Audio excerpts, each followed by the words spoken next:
Je ne savais pas encore que mon mariage de 10 ans touchait à sa fin. Mais ce que j'ignorais totalement, c'est qu'un père de famille hétérosexuel, comme moi, allait cesser de l'être au cours d'un trek dans les Pyrénées. Je cherchais seulement le silence et la solitude. Quelques jours loin de Toulouse, loin des disputes et des regards inquiets de mes 2 petits garçons. Je voulais être seul. Et puis, haut dans les montagnes, au bord d'un lac isolé, j'ai rencontré Gabriel. Un homme aussi seul que moi. Ce qui s'est passé cette nuit-là, près du feu, au bord du lac, ne doit pas être raconté aux enfants. C'est l'histoire d'un homme qui pensait fuir ses problèmes et qui a fini par se trouver lui-même. Je suis parti un matin de juin, le sac sur le dos, sans dire grand-chose à personne. La porte de la maison s'est refermée derrière moi avec un bruit sourd, comme une fin définitive. J'avais besoin de m'éloigner de tout ce qui s'effondrait à Toulouse, les silences pesants avec ma femme, les regards des 2 petits garçons qui sentaient que quelque chose n'allait plus, les disputes qui finissaient toujours par des portes qui claquent, 10 ans de mariage qui se transformaient lentement en routine froide et en reproches muets. Je n'en pouvais plus de faire semblant d'être l'homme solide, le père présent, celui qui rentre le soir avec le sourire même quand tout va mal au travail. Les Pyrénées m'appelaient depuis longtemps. J'avais préparé le trajet seul, carte IGN sur la table de la cuisine, en me disant que ces montagnes me forceraient peut-être à respirer autrement. Le premier jour, j'ai pris le train jusqu'à Luchon. Puis j'ai commencé à monter. Le sentier était raide dès le départ. Mes chaussures écrasaient les cailloux, le souffle devenait court, mais pour la première fois depuis des mois, je me sentais maître de mes pas. Pas de téléphone qui sonne, pas de « on peut parler ?» lancé d'une voix fatiguée. Seulement le vent, les sapins et le poids du sac qui tiraient sur mes épaules. Le deuxième jour, la fatigue est arrivée plus vite que prévu. J'ai dormi dans un refuge presque vide, mangé une boîte de conserve froide et regardé longtemps la carte à la lumière de la frontale. Je pensais à mes fils, Lucas, 7 ans, qui me demandait encore pourquoi papa partait si longtemps. Théo, 5 ans, qui ne comprenait pas mais sentait que maman pleurait plus souvent. Je me demandais si je fuyais ma famille ou si je fuyais la version de moi qui ne savait plus comment l'aimer. La nuit était froide. J'ai tourné longtemps dans le sac de couchage sans trouver le repos. Le 3e jour, le sentier s'est fait plus sauvage.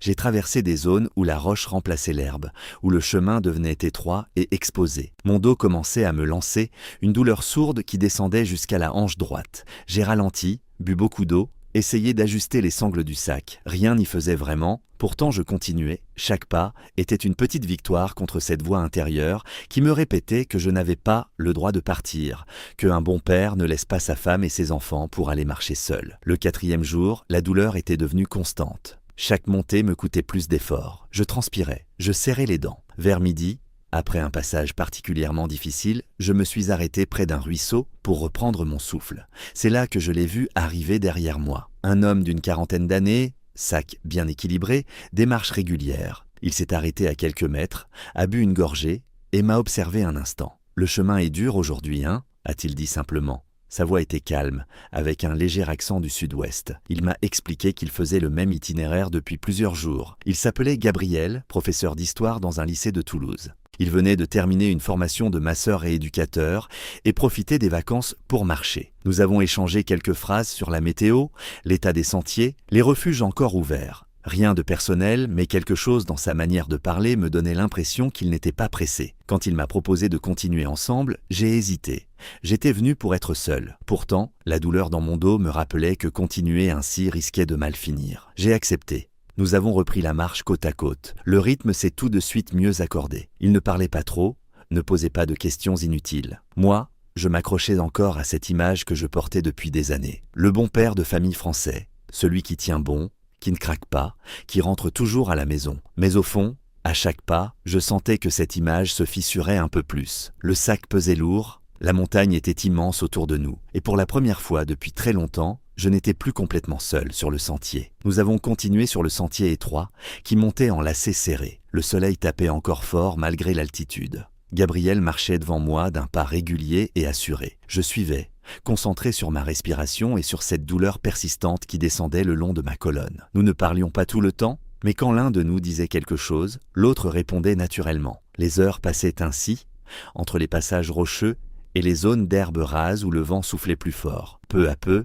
je me suis surpris à lui parler plus ouvertement. Je lui ai confié ce que je n'avais jamais dit à personne, pas même à mes amis d'enfance. Je lui ai expliqué à quel point j'étais fatigué de faire semblant d'être fort pour ma femme.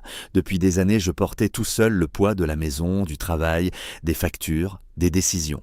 Je rentrais le soir en souriant aux enfants, même quand tout était lourd à l'intérieur. J'avais peur que Lucas et Théo, mes 2 petits garçons, voient un jour ma faiblesse, qu'ils comprennent que leur père doutait de tout, qu'il n'était pas cet homme solide et sûr de lui qu'ils voyaient encore. Cette idée me réveillait parfois la nuit et me serrait la gorge. Gabriel m'écoutait vraiment. Il ne donnait pas de conseils, il ne cherchait pas à me consoler. Il marchait à côté de moi et hochait la tête. Quand j'ai terminé, il a pris la parole à son tour. Sa voix restait calme, presque douce dans le silence de la montagne.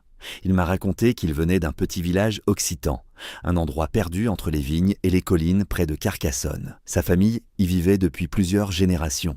Quand il avait fait son coming out, tout s'était brisé net. Ses parents avaient refusé de l'accepter. Ses frères et sa sœur avaient arrêté de répondre à ses appels.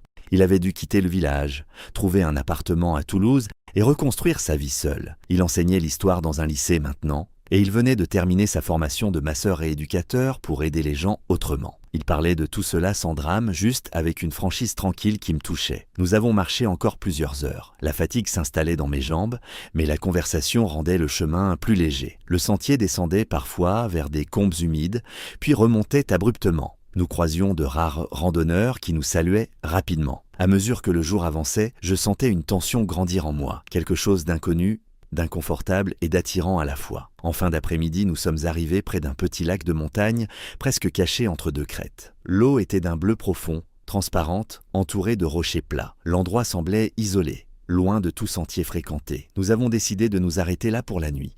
Gabriel a posé son sac et a dit qu'il allait se rafraîchir après cette longue journée. Il s'est éloigné de quelques mètres vers la rive. Je l'ai vu se déshabiller et plonger sans aucune gêne dans l'eau froide. Il a nagé quelques brasses puissantes, puis s'est laissé flotter un moment, le corps détendu à la surface. Je n'arrivais pas à détacher mon regard. Mes yeux suivaient chaque mouvement. Une sensation étrange et brûlante est montée en moi, un mélange violent de honte et d'excitation que je ne contrôlais pas. Mon cœur battait plus fort, ma gorge était sèche. J'essayais de regarder ailleurs, vers les reflets du soleil sur l'eau, vers les sapins sur la crête, mais mon regard revenait toujours vers lui. Quand il est sorti de l'eau coulait sur sa peau. Mon corps a réagi malgré moi, une vague de désir et de honte m'a submergé d'un coup. Il a remarqué, je me suis senti rougir violemment jusqu'aux oreilles. J'ai détourné les yeux immédiatement, fixant les cailloux au sol, les lacets de mes chaussures, n'importe quoi pour échapper à ce moment. La honte me submergeait complètement. Gabriel n'a rien dit. Il a simplement souri doucement, un sourire calme et sans moquerie, avant de se rhabiller tranquillement près de la rive. Nous avons préparé le camp en silence après cela. La tension entre nous était palpable maintenant, comme un courant invisible. La nuit commençait à tomber sur le lac et sur mes pensées complètement retournées. Le soir suivant, au bord du même lac isolé, tout a basculé d'un coup. Nous venions de ramasser du bois sec et d'allumer un petit feu entre les rochers plats. Je me suis baissé pour poser une branche et une douleur fulgurante m'a traversé le dos. Mon air s'était complètement pincé. Je suis resté bloqué, plié en 2, incapable de me redresser. Chaque respiration envoyait une décharge électrique jusqu'à ma hanche. La sueur me coulait dans les yeux malgré le froid qui tombait vite en altitude. Gabriel s'est approché immédiatement. Il a vu ma position et n'a pas posé de questions inutiles. « Ce n'est pas pour rien que j'ai fait cette formation », a-t-il dit d'une voix calme. « Laisse-moi t'aider. » J'ai réussi à m'allonger sur le ventre, près du feu, sur le sol encore tiède du jour. Les flammes craquaient doucement. L'eau du lac clapotait contre les pierres à quelques mètres. Gabriel s'est installé à genoux à côté de moi. Ses mains se sont posées d'abord sur mes épaules, puis ont descendu lentement le long de ma colonne. Elles étaient chaudes, fermes, précises. Il travaillait en profondeur, appuyant là où la douleur se concentrait, relâchant les muscles contractés un par un. La souffrance diminuait peu à peu, remplacée par une chaleur différente, plus diffuse, qui se propageait dans tout mon corps. Je serrais les dents au début, puis j'ai fini par lâcher un long soupir. Ses doigts trouvaient exactement les points tendus, ceux que je portais depuis des années sans m'en rendre compte. À chaque pression, quelque chose d'autre s'éveillait en moi, une sensation nouvelle, puissante, qui n'avait rien à voir avec le simple soulagement. Mon cœur battait plus fort. Ma peau réagissait à chaque contact. Je sentais la tension grandir entre nous, lourde, presque électrique. Le silence n'était plus seulement celui de la montagne. Il était chargé de tout ce que nous n'avions pas encore dit. Je respirais plus vite. Mes pensées tournaient en boucle, ma femme à la maison, les visages de Lucas et Théo, la vie que j'avais toujours connue. Tout cela me semblait soudain lointain, comme appartenant à un autre homme. Ici, près de ce feu, avec ses mains sûres sur mon dos, je ne pouvais plus ignorer ce qui montait en moi. La honte était toujours là, mais elle se mélangeait à une envie plus forte que tout. C'est moi qui ai tendu la main le premier. J'ai tourné la tête, cherché son regard dans la lueur des flammes, et j'ai attrapé son bras. Il s'est arrêté un instant, puis il s'est penché lentement. Nos lèvres se sont rencontrées maladroitement, presque brutalement, comme si toute la retenue accumulée ces derniers jours se libérait d'un coup. Ce baiser était maladroit, désespéré, plein de questions et de réponses à la fois. Nous nous sommes rapprochés. Le feu continuait de crépiter. La nuit était maintenant complètement tombée autour du lac. Nous nous sommes glissés sous le même duvet, tout près l'un de l'autre. Tout s'est passé lentement, prudemment. Mes mains tremblaient quand je les touchais. Les siennes restaient assurées, mais douces, attentive à la moindre de mes réactions. Il y avait de la peur dans mon ventre, mais aussi une confiance totale que je n'avais jamais ressentie auparavant. Chaque geste était une découverte. Chaque respiration partagée effaçait un peu plus les barrières que j'avais construites pendant des années. Je ne contrôlais plus rien et, pour la première fois depuis très longtemps, je n'essayais même pas. La douleur dans mon dos avait presque disparu. À la place, il y avait cette chaleur nouvelle, cette proximité que je n'avais jamais connue. Nous sommes restés longtemps ainsi, écoutant le vent dans les sapins et le clapotis régulier du lac. Je ne faisais plus semblant, ni pour ma femme, ni pour mes enfants, ni pour moi-même. J'étais simplement là, entier, avec lui, au milieu des Pyrénées, et cela suffisait pour l'instant. Le feu baissait doucement, les braises rougeoyaient encore. Je sentais son souffle régulier contre mon épaule. Pour la première fois depuis des années, le poids que je portais sur la poitrine s'était allégé. Je ne savais pas ce qui arriverait demain en rentrant à Toulouse, mais cette nuit, près de ce lac isolé, j'avais cessé de lutter contre moi-même. De retour à Toulouse, je ne pouvais plus mentir. Le train est arrivé, en gare Matabio, en fin d'après-midi. J'ai repris ma voiture sur le parking et roulé jusqu'à la maison sans allumer la radio. Les rues me paraissaient différentes, comme si j'avais quitté la ville depuis des mois. Dès le premier soir, j'ai ouvert mon téléphone et j'ai vu les photos. Gabriel et moi au bord du lac, sur le sentier, souriant, près d'un cairn. J'avais oublié que j'avais publié 2 ou 3 images pendant la randonnée. Mes collègues du service technique les avaient déjà vues. Le lendemain au travail, les regards ont changé. Des murmures dans les couloirs, des silences quand j'entrais dans la salle de pause. Quelqu'un a même demandé, avec un sourire en coin, si j'avais fait une belle rencontre en montagne. Je n'ai rien répondu sur le moment, mais je sentais la pression monter. Le soir même, j'ai décidé que ça suffisait. J'ai attendu que les enfants sortent coucher. Lucas et Théo dormaient déjà dans leur chambre. Ma femme était assise à la table de la cuisine, une tasse de thé froid devant elle. Je me suis assis en face. Les mots sont sortis difficilement, mais ils sont sortis. Je lui ai dit que j'avais rencontré un homme pendant le trek, que quelque chose s'était passé là-haut, quelque chose que je ne pouvais plus ignorer. Elle est restée d'abord complètement silencieuse. Son visage s'est figé. Puis ses yeux se sont remplis de larmes. Elle a pleuré sans bruit, les épaules secouées, les mains crispées autour de la tasse. J'ai voulu lui prendre la main, mais elle l'a retirée doucement. Après un long moment, elle a simplement murmuré qu'elle avait besoin de temps. Du temps pour comprendre, pour digérer, pour savoir quoi dire au garçon. Je n'ai pas insisté. Je suis allé dormir dans le canapé du salon. Les jours suivants ont été lourds, les enfants ne savaient encore rien. Ils continuaient à me demander quand on irait au parc ou pourquoi je rentrais plus tard. Je répondais mécaniquement, la gorge serrée. Au travail, les murmures se sont transformés en questions plus directes. Un collègue m'a pris à part près de la machine à café pour me dire que ça se voyait sur les photos. J'ai confirmé calmement. Certains ont hoché la tête sans rien dire. D'autres ont commencé à garder leur distance. Je sentais le jugement, les regards en biais, les conversations qui s'arrêtaient quand j'approchais. La tension grandissait chaque jour. J'ai appelé ma mère un soir depuis la voiture, garée près du canal du Midi. La communication était mauvaise, mais je voulais lui dire avant que quelqu'un d'autre le fasse. Je lui ai tout raconté, d'une traite, sans tourner autour. Elle a gardé le silence longtemps. J'entendais seulement sa respiration à l'autre bout du fil. Puis, d'une voix très douce, presque cassée, elle a dit « Pourvu que tu ne sois pas seul ». Ces quelques mots m'ont fait plus mal que n'importe quelle condamnation. Pas de cris, pas de reproches, juste cette phrase pleine d'inquiétude et d'amour maladroit. J'ai raccroché avec les larmes aux yeux. Ce n'était pas l'acceptation totale que j'espérais. Mais c'était quelque chose, une petite porte qui restait entr'ouverte. Je marchais dans les rues de Toulouse en rentrant, le long de la Garonne. Les lumières des péniches se reflétaient sur l'eau. Je pensais à tout ce qui allait changer, les discussions avec ma femme, la façon dont nous allions expliquer les choses aux enfants, les regards des voisins, les collègues. La peur était toujours là, Mais elle n'était plus seule. Il y avait aussi une détermination nouvelle. Je ne reculerai pas, j'avais passé trop d'années à faire semblant. Maintenant, même si tout devenait compliqué, même si la route allait être longue et douloureuse, je continuais d'avancer. Pour la première fois, je me sentais aligné avec moi-même. Les semaines ont suivi leur cours. Ma femme et moi parlions peu, mais nous parlions. Les enfants posaient parfois des questions sur mon voyage en montagne. Je répondais simplement, sans entrer dans les détails. La vie continuait, mais elle n'était plus la même. Et au milieu de tout ce désordre, les mots de ma mère revenaient souvent. Au pourvu que tu ne sois pas seul, il me donnait la force de tenir bon, de ne pas faire marche arrière, de regarder devant. Avec Gabriel, nous retournons encore parfois dans les montagnes. Cet automne, nous sommes repartis vers les Pyrénées. Le sentier était le même, plus familier maintenant. Nous avons marché côte à côte pendant des heures, sans besoin de beaucoup parler. Quand nous sommes arrivés au bord du petit lac isolé, l'eau était plus sombre qu'en été, avec des reflets gris sous le ciel nuageux. Nous avons posé nos sacs au même endroit, allumé un feu entre les mêmes rochers. Assis là, nous avons regardé longtemps la surface calme. Ces retours réguliers sont devenus notre manière à nous de reprendre des forces. Le divorce a été douloureux, mais honnête. Les rendez-vous chez l'avocat, les papiers à signer, les discussions sur la garde des enfants. Ma femme et moi avons essayé de tout faire dans le calme. Il y a eu des larmes, des silences lourds, des moments où nous nous demandions comment nous en étions arrivés là. Nous avons partagé les week-ends avec les garçons. Lucas, maintenant 8 ans, posait parfois des questions directes. Théo, 6 ans, restait plus silencieux mais observait tout. J'ai appris à répondre simplement, sans cacher la vérité. La maison s'est vidée de moitié. J'ai pris un petit appartement près du canal du Midi. Les premiers mois ont été difficiles, avec des nuits courtes et beaucoup de doutes.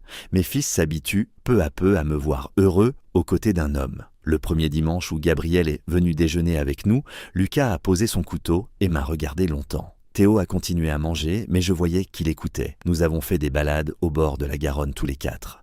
Au début, les garçons restaient un peu en retrait. Puis ils ont commencé à poser des questions sur les randonnées, sur l'histoire que Gabriel leur racontait. Ils ont vu que je riais plus facilement, que je dormais mieux.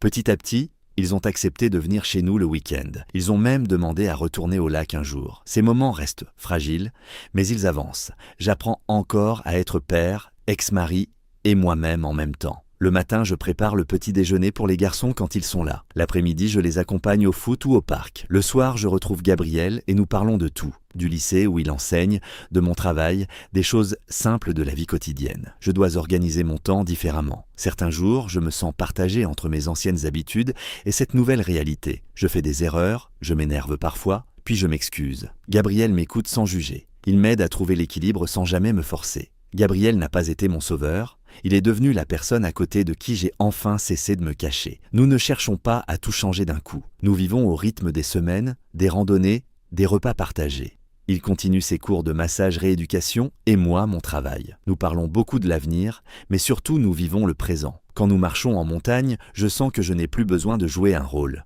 Je peux être fatigué, inquiet ou heureux, sans masque. Chaque fois que je sors de la forêt, je reviens un peu plus entier. Les épaules moins tendues, la respiration plus calme. Les collègues au travail ont fini par s'habituer. Certains posent encore des questions, d'autres ont simplement repris une relation normale. Ma mère vient parfois dîner, elle parle peu de Gabriel, mais elle reste. Les garçons grandissent et posent moins de questions. La vie continue à Toulouse, entre le canal, le boulot et les Pyrénées. Je ne suis plus le même homme qui est parti en randonnée seul ce matin de juin. Je suis encore en train d'apprendre, jour après jour, à porter tout cela. Le passé, le présent et ce futur que nous construisons doucement. Nous sommes retournés au lac au printemps dernier. La neige avait fondu depuis longtemps. L'eau était claire à nouveau. Nous avons nagé, parlé peu, regardé les étoiles le soir. En redescendant vers la vallée, j'ai compris que chaque pas dans ces montagnes me ramenait un peu plus à moi-même. La route n'est pas terminée, mais elle est devenue la mienne. 1 an a passé depuis ce premier trek dans les Pyrénées. Avec Gabriel, nous vivons ensemble dans un petit appartement lumineux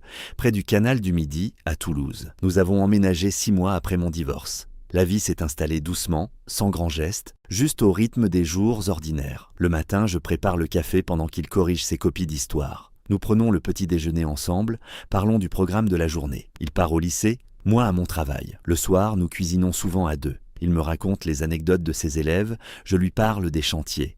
Nous nous promenons le long du canal, main dans la main, sans plus nous cacher. Notre relation est calme et solide. Nous nous disputons parfois pour des choses bêtes, comme la façon de ranger la vaisselle ou le choix du film. Mais nous nous réconcilions toujours le même soir. Il est devenu mon partenaire, Mon confident, l'homme avec qui je construis vraiment ma vie. Les garçons viennent chez nous un week-end sur 2 et la moitié des vacances. Lucas, 9 ans maintenant, a complètement accepté Gabriel. Il lui demande même de l'aider pour ses devoirs d'histoire. Théo, 7 ans, était plus réservé au début, mais aujourd'hui il court vers lui quand il arrive et lui montre ses dessins.